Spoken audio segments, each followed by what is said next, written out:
I want to review why I've come, my mission, God's mission for me, through me. One is that we would experience Jesus in a fresh way. Psalm 34:8, "Oh, taste and see that the Lord is good." That is an invitation to experience God. I was thinking in my motel room this afternoon, I grew up in an era where people loved to do this. I don't know if you grew up in that same era, but do you know anybody that's ever reached out their hand for you to shake hands, and just as you were reaching, they went, and so you got your hand out there and you're feeling like an absolute fool. I got a word for you. God never does that. He never does. When He does this, He never does this. And leaves you out there looking like a fool. When God does this, He means this. He invites us to taste. And He will never do this. He's the one that said, "Oh, taste and see that I'm good, I'm delicious." See for yourself, not your mother, not your grandmother, not your pastor. See for yourself that He's delicious. Mission statement number one, we're here to experience, to taste how delicious He is. Mission statement number two, as a result of experiencing Him, we would exalt Him more. We would value Him more. Now, the ultimate goal of the Christian life is worship. To where we would worship Him supremely. Now, I'm pretty realistic about a walk with God, and the truth is, most of you will not, as a result of this week, most of you, as a result of this week, will not worship Him supremely. But you'll make some baby steps toward that. You'll gain some ground. The Christian life is a journey, it's a process, and if you think you're going to make that much ground in a week, I'm not real optimistic for you.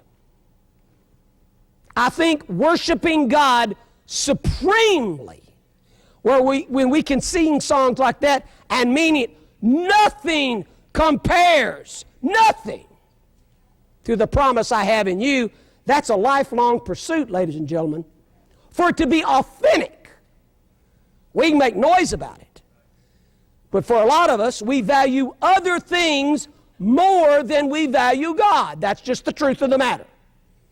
And God's passion for us is that there are thousands of baby steps in this journey to where we increasingly, authentically value Him more and more and more. This would be a wonderful week if many of you made numbers of little baby steps to where you could say by Wednesday night, I really do value Him more because of my involvement this week and my obedience to His promptings than I did on Sunday morning. To experience Jesus, to exalt Jesus, to expand your vision, there's more. I want to expand your vision.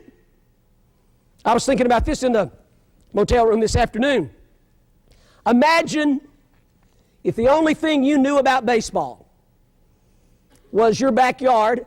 You didn't have enough money for a backstop, so you used no lounge chair for a backstop. You didn't have money for bases, so you just had to locate the bases where the ball spots were, so your bases weren't very symmetric. I don't know what that word means, but it sounds good. And you didn't have enough money for a bat, so you just used a stick, etc., etc., etc. One day a guy drives up in a big shiny automobile, and he says, "Hey, you guys like baseball? We love baseball." Well, check with your parents because I'm going to take you on a trip. For sake of an illustration, you check and they say yes, and he takes you to the World Series. And all you've ever known about baseball is ball spots and lounge chairs and sticks until you walk into the baseball arena and you watch World Series baseball. Baseball as it was designed to be at its very pinnacle. Well, I want to say to most of us, and this is not shaming, it's just true. Most of us, regardless of how deep we are, we're still playing baseball with ball spots and lounge chairs as it relates to knowing God, because there's so much of Him to know. I want to enlarge your vision that pursuing God is a lifetime. No, it's an eternal journey we will continue to discover how delicious He is for years upon years upon years. And out of that, I want to encourage you to more passionately seek Him and pursue Him. I want to enlarge your pursuit of Him. That because He's so delicious, this week you could say, you know, Lord, I have been passionately pursuing You, but I want to step up to a new level. I want to diligently, daily, passionately pursue You. Not because I'm afraid somebody's going to ask me if I'm having a quiet time. It's not, I got to have a quiet time. It's, I get to have a quiet time.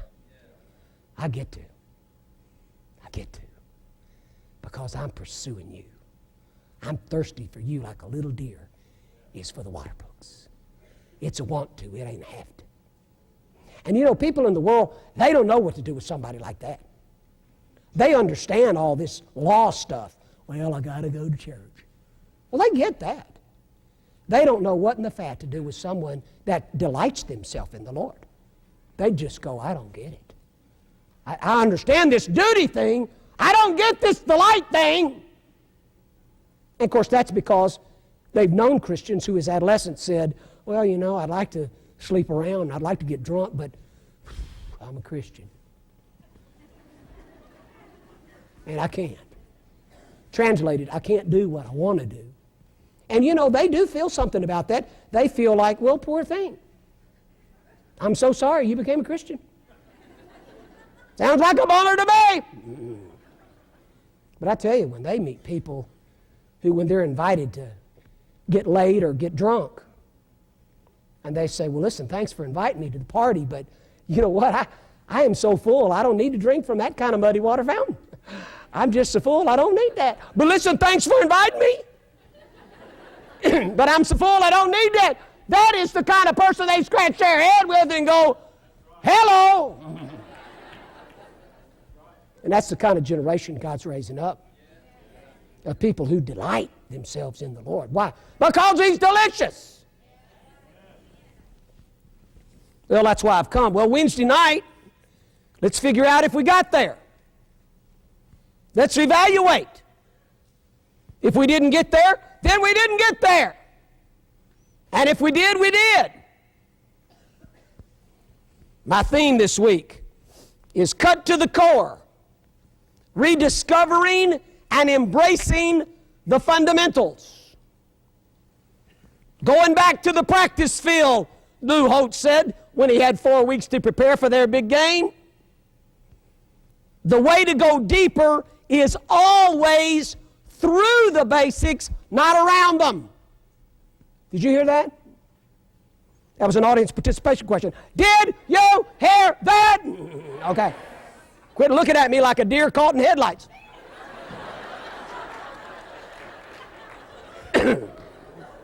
Work with me here. I love some of those churches where they say, do I have a witness? I don't want to have to use that. Work with me here. This morning we dealt with core issue number 1, fundamental number 1, practice field item number 1, rediscovering and embracing the supremacy of God, that He is worthy of our worship. When we embrace and rediscover the supremacy of God, when this happens, we become true worshipers, which is what, at the basic core, we were designed to be. Tonight I want to deal with core issue number 2, fundamental number 2. Rediscovering and embracing not the supremacy of God, but the power of God, or a synonym would be the greatness of God.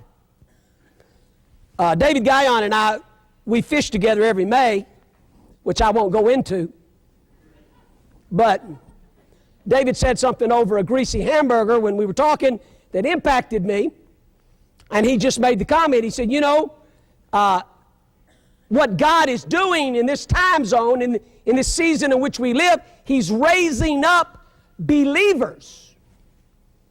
And the primary job description of believers is they believe.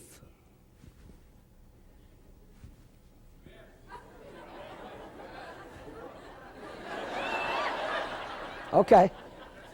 What do they believe? They believe God is more valuable than anyone or anything in their lives, that He's supreme. They believe God is not only valuable, they believe He is all-powerful. He's greater than every challenge. He's bigger than any issue. And that's not just preacher talk where we have a Jesus pep rally. That gets into the marrow of our bones, and that's what we're going to talk about tonight. Rediscovering and embracing the greatness of God. And listen, this is cool, guys. Or I'm in the South now, y'all. Y'all. So when you embrace the greatness of God, you not only become true worshipers, the supremacy of God, when you embrace and rediscover the greatness of God, listen, this is good, you become people of hope. People of hope. I want to talk about being a person of hope tonight, because that's the result of embracing and cherishing and experiencing the greatness of God. Let's pray just a minute before we get into some observations about this text and some personal applications. God, thank you for giving us the Bible, that thousands of times throughout our lives that we can feed on the truth of your word and be nourished with your truth that sets us free. And Lord, as we look at your word and as your word looks at us, may our hearts be plowed up and tender and responsive, that the seed of the living word would go deep into the soil of our hearts, and down the road we would experience the fruit of the living word in our lives and in our lifestyles and in our relationships and in our journey. Lord, this week, you know the one prayer that I've asked you for, just the one prayer, is that you would hallow your name. You would cause your great name to be more hallowed than it was before I came. And I know that this is a church and these are a people that do respect and hallow your name. But I pray that they would even step up to a new level. Cause your name to be hallowed. That your name and your renown, that your name and your fame would be the desire of our souls. And I pray this prayer in that name, Jesus Christ. Amen. Well, I want to make some real simple observations. Observations that are not deep. Observations that any of you could make. This is probably, I was thinking, one of the most familiar passages in all of the Bible. That's got good news and bad news. Good news is we're familiar with it. Bad news is sometimes we can blow over it and miss some of the tremendous truth. There's a downside to familiarity. But I want you to look at this story, this true event that happened in history through new eyes tonight. And I want you to be nourished on the truth of the greatness of God. Some observations. Observation number one, Saul's men were terrified as they focused on Goliath. He was 9 feet, 9 inches tall. Verse 11 says they were dismayed, they were terrified. Verse 24 says they ran away in great fear. Now, the thing that's intriguing to me about this is this. These guys are not just any group of men. Folks, this is the army of God. They are paralyzed. They are immobilized. They are terrified. They are intimidated. They are shut down. They've lost their confidence. They are stuck. Observation number one. Observation number two, the fear was relentless. 40 days, 9 foot 9 inches of flesh in the form of a giant came out twice a day, 40 days, and verbally assaulted the army of God. He intimidated, he defied, he blasphemed. It was relentless. I don't know if you felt times in your life where your faith just drained to your toes because you were overwhelmed with the giants. Observation number 3. This is big.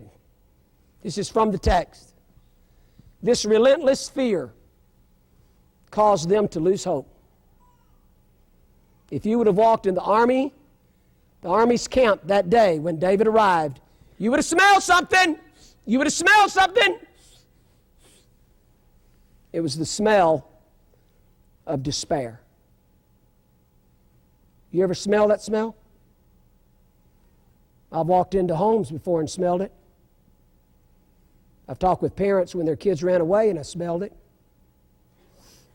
I've been in the counseling office with husbands and wives with a marriage that looked pretty much irreparable, and I've smelled it. I've been to churches before and I've smelled it. I've looked at my own cesspool and I've smelled it. The smell of despair. You'd have smelled it that day. That's what happens when people lose hope. All they've got left is despair.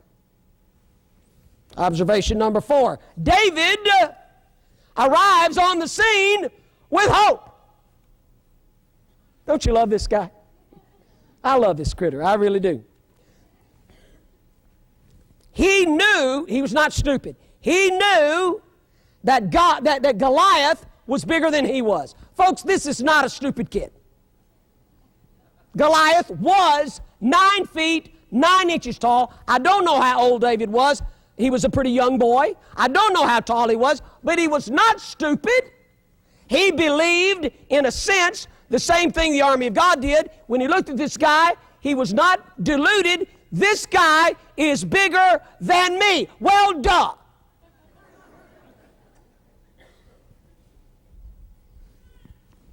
But the other thing David knew is that he knew that he was smaller than God.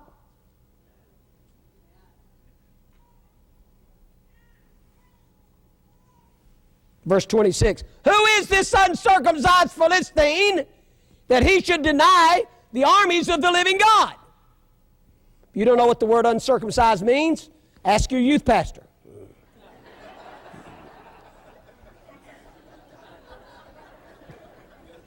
I've got a little book with me when I do camps. It's called When Campers Ask. I give it out. Don't you love this guy? He just, the vernacular translation of that, and I want to be careful and reverent with the scriptures, the bottom line is David looks at this 9 foot 9 inch giant and basically says, who do you think you are? Which leads me to ask this big crucial question, why did David view Goliath differently than the army of God did? That's not what the army of God was saying. That's what a little boy was saying. That leads me to ask a real important question. Why did he see things differently?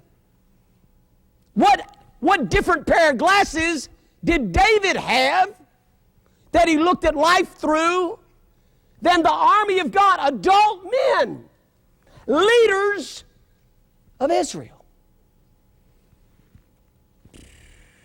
How did David know in his bones that God was greater than Goliath when it seems like that the army of God forgot that? Well, let me answer that question because it's right in the text. David knew because, well, I'm getting a little bit ahead of myself. The reason David looked at things differently, and this is important, this is fresh. David gazed at God and glanced at Goliath. The army of God gazed at Goliath and glanced at God. That's huge. I want to ask you a question. Where's your gaze? And where's your glance? If you don't believe David was a gazer, just flip over to the right, Psalm 27 just for a minute. Psalm 27. Now this is the adult David writing. Psalm 27, listen to the adult David writing. And he says, Psalm 27 verse 4, one thing I ask of the Lord, that I might be wealthy and healthy. No. One thing I ask of the Lord is that our church might get huge and we might be known all over the world. No. One thing I ask of the Lord, this is what I seek, David says, that I might dwell in the house of the Lord all the days of my life, to gaze upon the beauty of the Lord and to seek Him in His temple. David was a gazer. Humorously, I was thinking, did you ever go to those movies where you had to have the 3D glasses? I never have been there, but because I have friends who go to movies, I don't really go myself.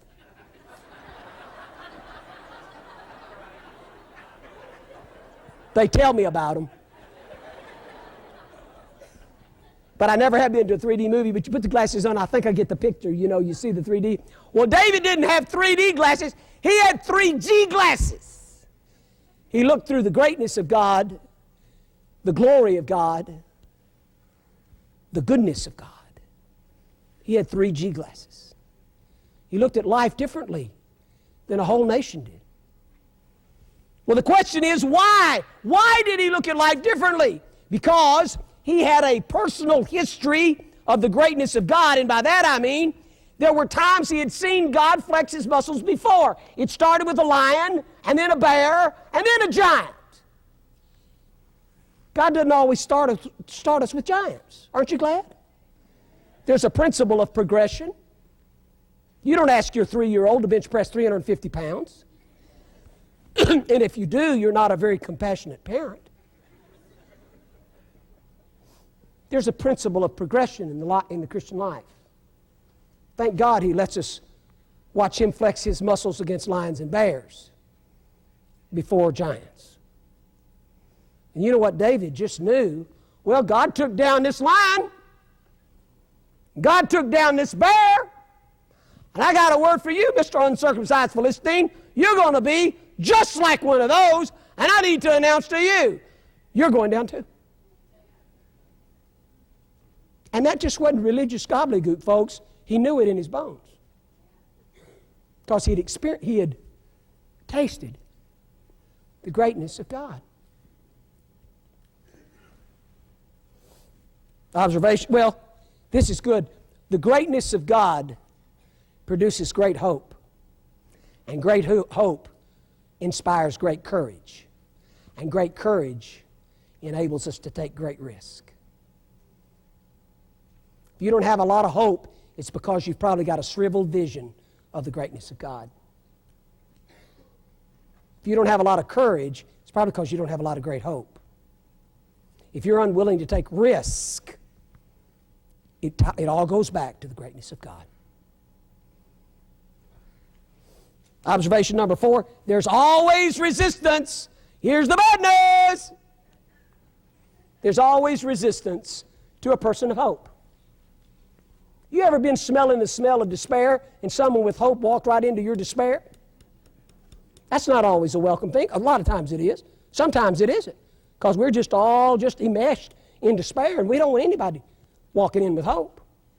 Well, David walks in and he's just a little kid, naive, but he's filled with the greatness of God, and consequently he's filled with hope. And he gets smacked right in the face, first of all, by his brothers. Why have you left those few sheep? Those few sheep in the wilderness? Why have you left your insignificant task to come here? I know your heart. You're conceited. You're proud. Of course, David's got that wonderful junior high answer. What? What?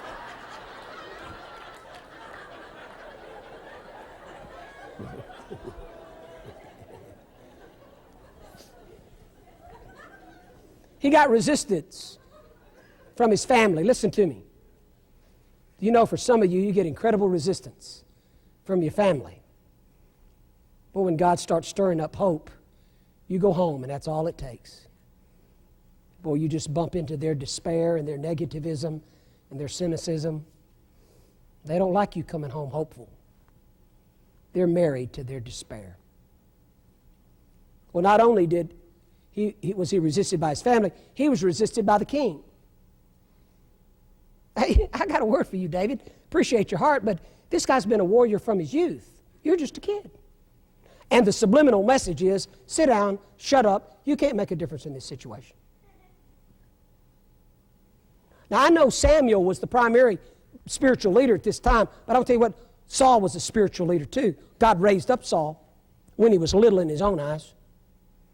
And God forbid that a lot of people's hope is quenched by spiritual leaders. Aren't you glad you don't have a group like that here? You real grateful for your spiritual leadership here? I hope you are. And I'm not paid to say this, but I'll tell you what, let me say it from my toes. I hope you're grateful. Because if you're not grateful for the leaders God gives you, He might just move them on somewhere else. I've met a lot of churches that treat their leadership so trashy, and then God says, fine, I'll give you what you want. I'll tell you, if God gives you good men and women to lead you, you can't take care of them too much. You can't pay them too much. I tell our elders all the time, I'd love to sin by overpaying our staff, and then they can figure out what they're going to do with it, instead of sin by underpaying them. Now, I don't know anything about this church, so I don't have an agenda here. I'm just telling you. Thank God you don't have leadership who resist you. They're wanting to release you for hope. I got a friend of mine that goes to a church where the spiritual leadership gets real intimidated because they're insecure. They've always got to be in the spotlight. They don't want anybody to get ahead of them spiritually because they're so insecure. And this new Christian came to this church, brand new Christian, and he came up to the pastor, and my friend overheard him say this to the pastor. He said, Pastor, he said, I'm a new Christian and I've been reading the book of Acts for the last 2 weeks. And the pastor said, uh-huh. And he said, I just wanted to ask you a question. And the pastor said, okay. Already the pastor's feeling uncomfortable. And he said, what I wanted to ask you, he was a brand new babe. He said, I've been reading the book of Acts, and the one question I got is this: when do we start doing the stuff?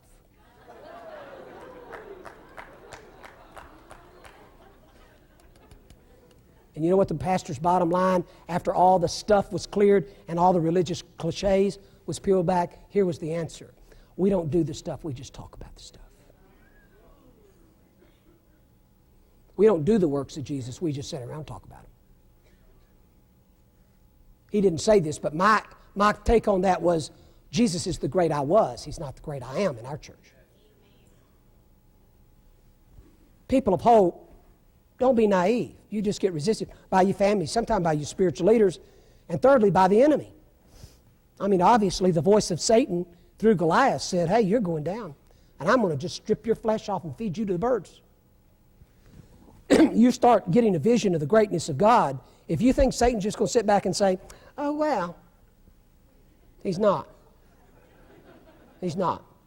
He's going to try to steal the seed of the vision of the greatness of God from you. And boy, David could have been so intimidated when Goliath came at him, he could have said, well, I'm out of here. Do you know, I do not remember. I've been a pastor for 15 years, and I've been an itinerant, whatever this thing is that I do, for 11 years.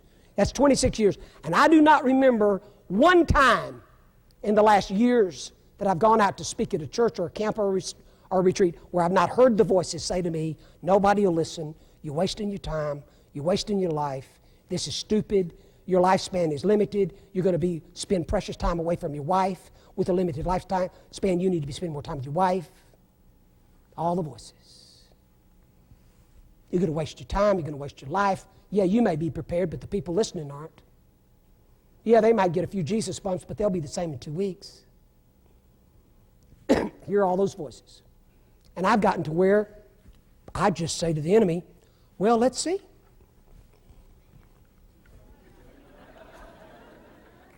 I'm not trying to be smart aleck. I'm not trying to be a smart aleck. I have a healthy respect for the demonic realm. I get nervous around these people that start talking all this trashy stuff about Satan and the demons and how they're gonna. I get nervous for people like that. We're dealing with someone that's been around a long time, folks. They've done their homework, whether we do or not. They've done their homework. But I don't come to them in my name. And hopefully neither do you. There's resistance to people of hope. Put it down. Write it on a rock. Observation number 5. God proved that he was huge. He was bigger than the Goliaths through a little boy named David. Observation number 6.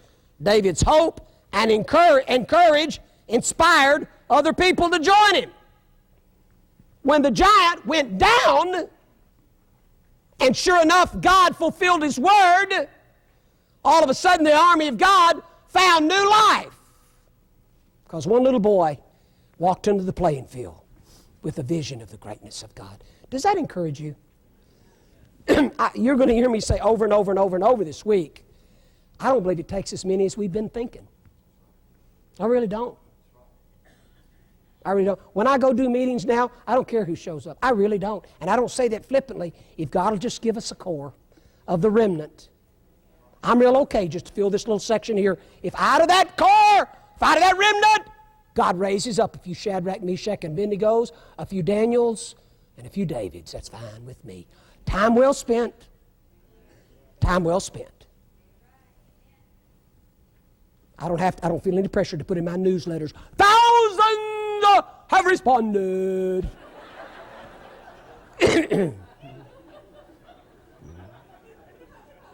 I'd find far more joy of saying, I'm not sure, but I think in the whole summer, we had a few little Shadrach and Meshachs come up. In the long haul for the kingdom, that's probably more powerful. Well, let's do some applications. Application number 1, this is where we get personal. Now, we've done all the, yeah, bless God, brother, preach it. Now we're to the oh me time. Okay. And that's for me, too. This is what I believe. Here's a conviction. I believe the army of God is paralyzed today. We're intimidated into silence, a lot of us. We're overwhelmed sometimes, not all the time, with the darkness around us and in us. It's one thing to have Goliaths around us. It's another thing to have Goliaths in us.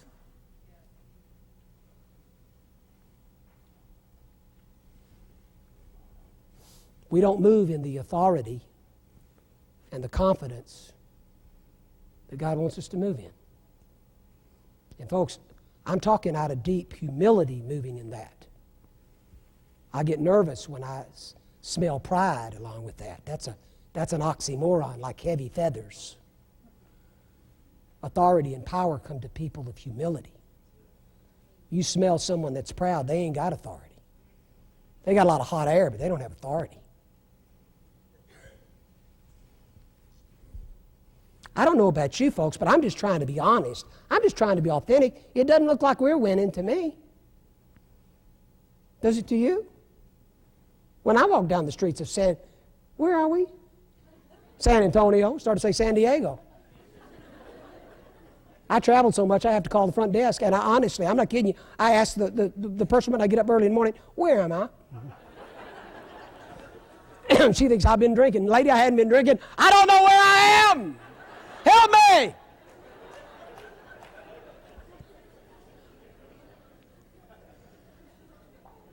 Folks, when I'm honest, and what I see, what's happening out there, it doesn't look like we're winning to me. Darkness seems to just be kicking our tail. Sometimes in me, too, as well as around me. I think it's an army of God today. And thank God, God's doing a new thing. I'm not discouraged. I am not discouraged. But I'm just talking about the church at large, folks, particularly in America. By and large, I think we're pretty impotent. We're pretty powerless. We don't move in authority. We move out of intimidation and fear. For a lot of us, we've just been intimidated into silence. And we have bought the line. David didn't buy it, but we bought the line from the enemy that says, sit down, shut up, you cannot make a difference. And we've kind of numbly said, okay, well, at least I'm going to heaven.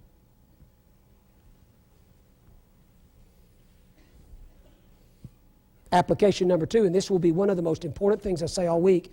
So if you're going to miss something, don't miss this.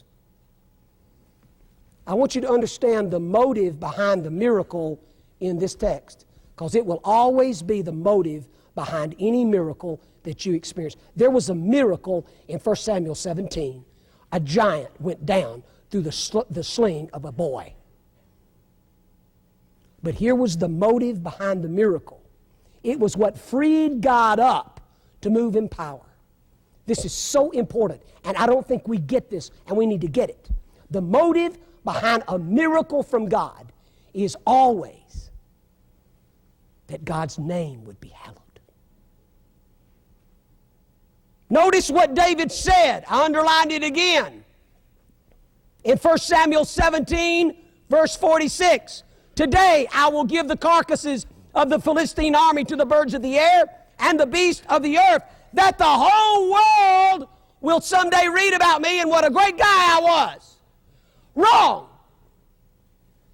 That the whole world will talk about our church and what a cool church it is. Wrong. That the whole world will know about my name and my ministry and my denomination. God could care less. I'm going to tell you what He cares about. He cares about His name. And I think so much of the restricted, miraculous movement of God is present because we care more about our name and our tag than God's name. Look at the text, that the whole world will know that there is a God in Israel and that this God saves, for the battle is the Lord's, and He will give all of you into my hands. Folks, a Christian life is God-centered, not man-centered. That doesn't mean God doesn't love us and is wild about us and loves to do good stuff, but you make no mistake about it, far beyond His love and His concern for us is His concern for the glory of His name. That's why David could approach Goliath and he says, I come to you in a name. And it ain't my name. It's His name. So that when you go down, and you make no mistake about it, you are going down. And so when you go down, the key is not going to be about people reading about David and Goliath. Through the centuries, the key's going to be they're going to read about a name of a great God. And I tell you what, you get a body of believers that more than anything else, they care about the glory of His name. You better watch out. It's going to release God to pour out a river of life who care about His name. Now, what I just said, you need to chew on. That thought I have been chewing on for a year. For 1 year. And if you think you just got what I said, you didn't get it the way God wants you to get it. You need to chew on that and chew on that and chew on that. It's for the glory of His name. Isaiah 26:8. For your name and your renown, your fame, is the desire of our souls. You get a remnant of people that really mean that from their bones. You better strap in. God's going to come blowing through that place like a freight train. I want to give you a book. I never do this, but I want to recommend a book. And I didn't even write it. Because I ain't deep enough to write this one. It's by a friend of mine, John Piper. Here's the title, The pleasures of God. And the subtitle, listen to the subtitle. The subtitle of this book, The Pleasures of God, is this: God's pleasure in being God. Most of the stuff we write and read in our Christian bookstore is about man. And about how God wants to bless me. And I am the center of it all. It's me, it's me, it's me. It's not us, it's God. It's God, it's God, it's God. And David knew that. He knew that. And he said, for the glory of your name, take down this 9 feet, 9-inch piece of meat. For the glory of your name. So that throughout centuries, when people think about this story, out of it they will say, oh God, you are great, and your name is greatly to be praised.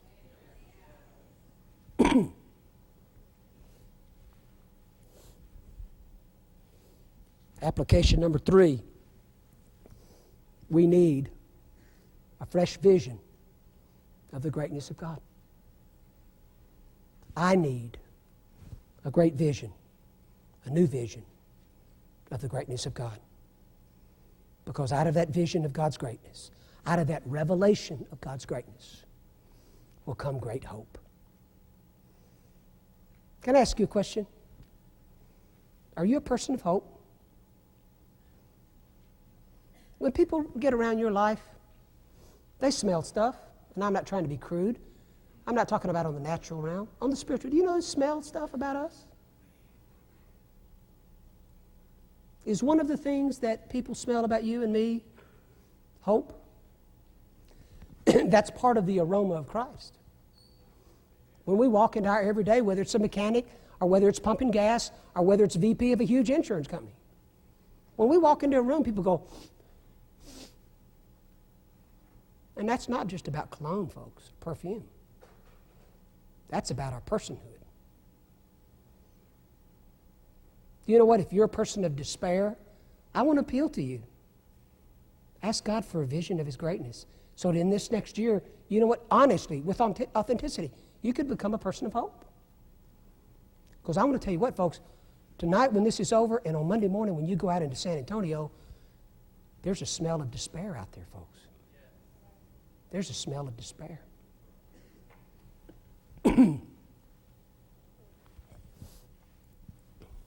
Application number 4. God probably wants to start with a lion or a bear in your life before He would a Goliath. He wants to build your personal history of experiencing His greatness. He wants you and I to be gazers versus glancers.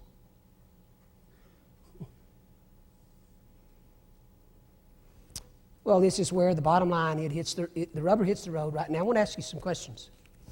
As you ponder your life right now, you ready to do some work? All this has just been setting up for this. Here we are. Are you ready to do some work? Are you done? Are we done? Are you ready to do some work? Okay, here we go. Here we go. Here's some work right now. Get ready. Step up. As you ponder your life right now, what are some of your Goliaths? Well, I don't have any. Well, you're not thinking deep enough. What are some of your lions and bears? Let me ask it a different way. What in your life feels bigger than God?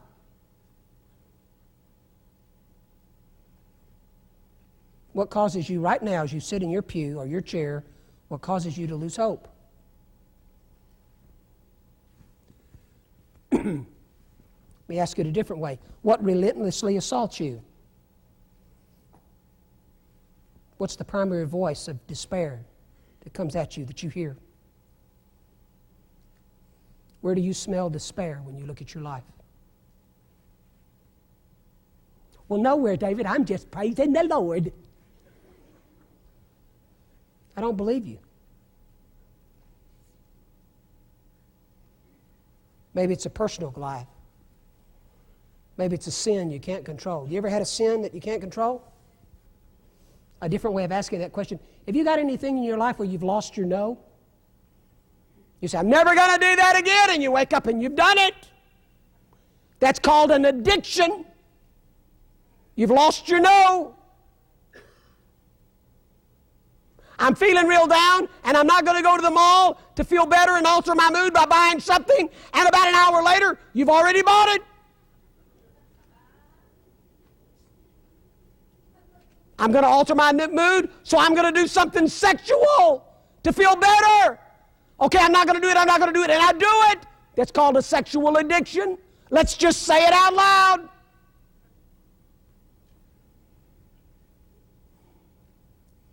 Sin for sure. But we lose our no.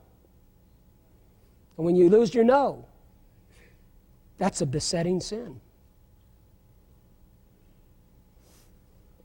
Maybe it's a sin you can't control. Maybe it's a wound that won't heal. You've had it in your life forever, and it just oozes infection. It's a wound that just won't heal, and man, it just rises up and just indicts you all the time. It talks to you. It says, I'm going to be here until you breathe your last breath. It ain't never going to be healed. You were raped as a child, and it'll be here till the day you die. You were abused as a child, and you'll never get over it. Well, I'm not minimizing that type of violation, but either God's bigger than that Goliath or he isn't. Let's make up our minds. Either he's bigger than our sexual addiction or he isn't. And if he isn't, let's go on a hunt for a new God. I'm all for it.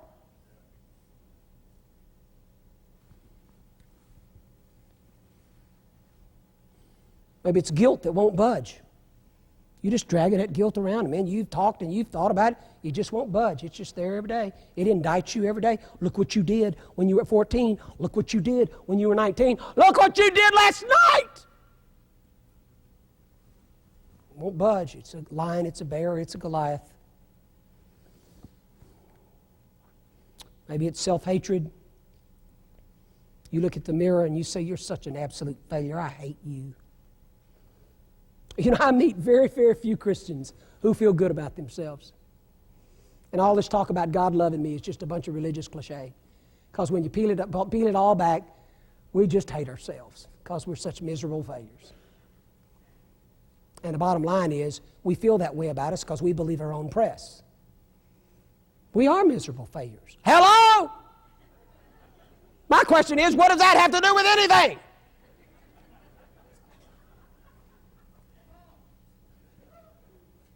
But I guess it bases on who you listen to for your self-image. And if you got to improve before you like yourself, well, strap in for the long haul. And I ain't real optimistic. You need to start listening to a different voice. And that voice says, yeah, you are a mess, and you're going to probably be a mess until the day I come and pick you up. But I love you, Mr. Mess.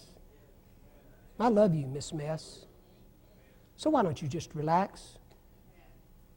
Quit wrestling and start nestling. To quote my friend Corey Ten Boom, my friend, I ain't never met the woman, I'm just saying. Maybe your Goliath is you're just disillusioned. You came to this revival almost dreading it because you thought, oh, he's going to ask me to try to commit myself again, and I failed and it hadn't lasted, and I'm just not going to commit myself again because I just was a miserable failure the last time. And that disillusionment just drenches you like rain. Well, folks, I ain't going to ask you to recommit because I ain't impressed with your committer. Folks, if you're your only hope, you're in deep weeds. I have no hope for you. I tell you, for years when I was a legalist, and I'm still a recovering legalist, my big challenge everywhere I went, and because I am a forceful speaker, that's about a gift, that's not about arrogance. I mean, people would pretty much do whatever I said to do. And the problem was, I was speaking error and didn't even know it. I've had people come up to me and say, well, I disagree with what you said on the tape. And I say, well, you know what? I listened to my tapes 10 years ago and I disagree with what I said on the tape. So just stand in line and take a number. Knowing the truth is an evolving process. God keeps pruning out stuff I say that's wrong.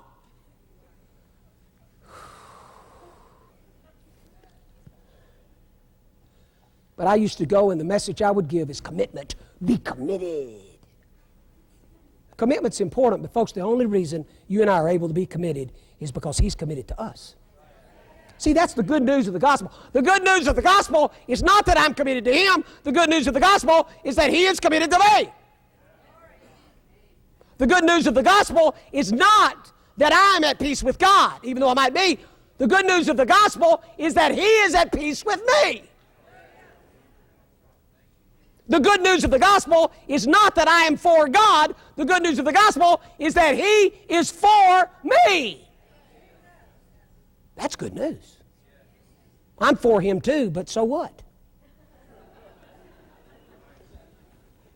The big issue is He's for me. Maybe your Goliath is a problem in your family, a marriage that just seems dead or hopeless. I love to hear people talk about their marriages. My wife and I, we just have the most incredible marriage. Marriage, marriage, marriage. It probably ain't as good as you just said. My wife and I have an intimate marriage, but man, we got tons of work to do. We need help. Because you know what? I'm not really interested in a good marriage. I want an intimate one. And that's a piece of work. That's a miracle. Because I can be so proud and stubborn and want my own way and self-righteous. I'm a piece of work to live with. And you are too. Sometimes intimacy in marriage feels like a Goliath. And you start smelling despair. And then that's when we start really getting stupid and we start looking around thinking, well, maybe if I was with someone else, it would be better. Wrong!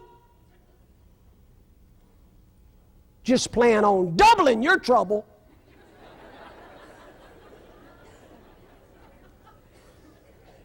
Man, every now and then, I'm 46 and I'm doing midlife. And every now and then, the thought crosses my mind when I see a cute little 25-year-old blonde and don't look at me like, I can't believe you're saying that.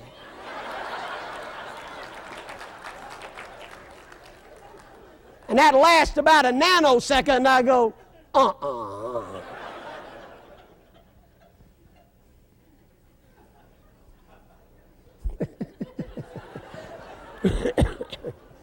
I think we're digressing here, folks.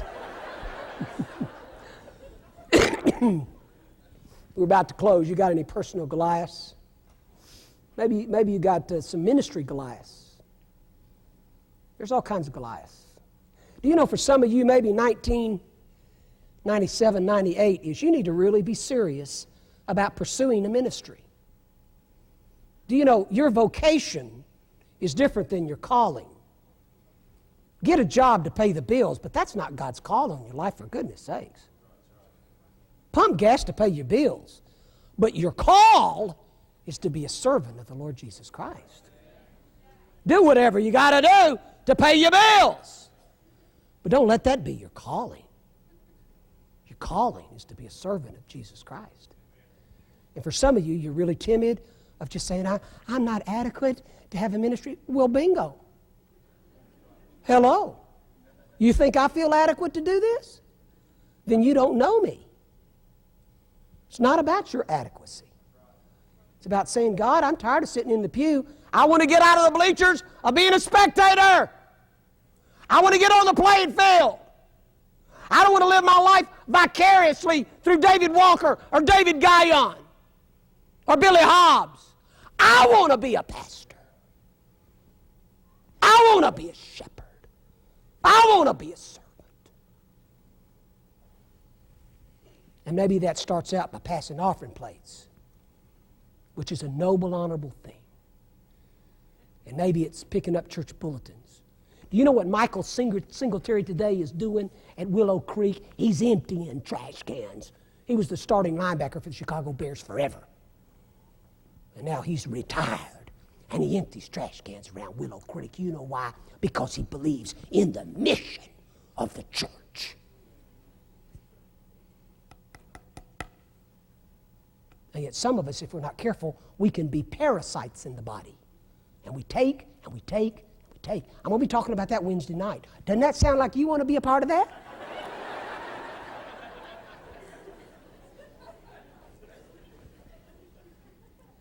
Living in community, experiencing the family of God. Come out of the bleachers, some of you this year. Come out of the bleachers. Get down on the field. Well, I can get hurt down there. Absolutely, you betcha. Oh, absolutely. You'll sweat and you'll bleed and you'll cry and you'll die and you'll moan. But there's something about the exhilaration of being a participant. You know, after football games, I love to watch the camera just circle the crowd and then the players in the field. And every now and then they'll circle the crowd and I'll see this guy that's 300 pounds overweight and he's got peanut juice coming out of the side of his mouth and he's saying, "We won! We won!"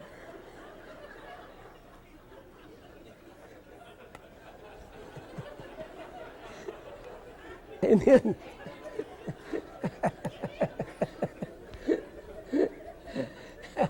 and then the camera angle will change and it'll go down in the locker room.